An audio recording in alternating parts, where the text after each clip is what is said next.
యాదాద్రి భువనగిరి జిల్లా భువనగిరిలోని స్వర్ణగిరి ఆలయాన్ని రాష్ట్ర రవాణా శాఖ మంత్రి పొన్నం ప్రభాకర్ కుటుంబ సమేతంగా నేడు దర్శించుకుని ప్రత్యేక పూజలు చేశారు. ఈ సందర్భంగా ఆలయ వ్యవస్థాపక ధర్మకర్తలు మంత్రికి ఘన స్వాగతం పలికారు. స్వామివారికి దర్శనం అనంతరం మంత్రికి ఆలయ వ్యవస్థాపక ధర్మకర్త వెంకటేశ్వర స్వామివారి ఫోటోను బహూకరించారు. మంత్రి వెంట రాష్ట్ర కాంగ్రెస్ నాయకులు ప్రమోద్ కుమార్ ఉన్నారు.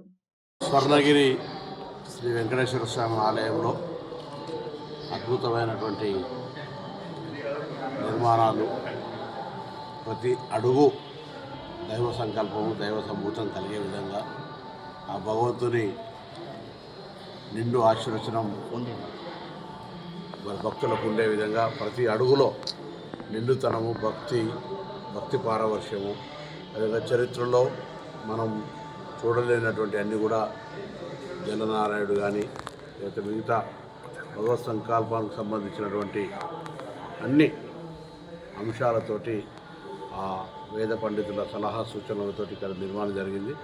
వారి ప్రత్యేకించి అభినందన తెలియజేస్తున్నాను. యాదాద్రి తిరుమలగా స్వర్ణగిరి వెంకటేశ్వర స్వామి టెంపుల్గా ఇక్కడ మరి నేను మొదటిసారి వచ్చాను. చాలా అద్భుతంగా చూసి సంతోషంగా ఉండి ఆయా భగవంతుని ఆశీర్వచనాన్ని కోరుతాను. సర్వేజన సుఖినో భవ, అందరూ సుఖ సంతోషంగా ఉండాలని కోరుకుంటూ ఆ భగవంతుని ఆశీర్వచనం, నూతన సంవత్సర శుభాకాంక్షలతో అందరూ బాగుండాలని కోరుకుంటాను.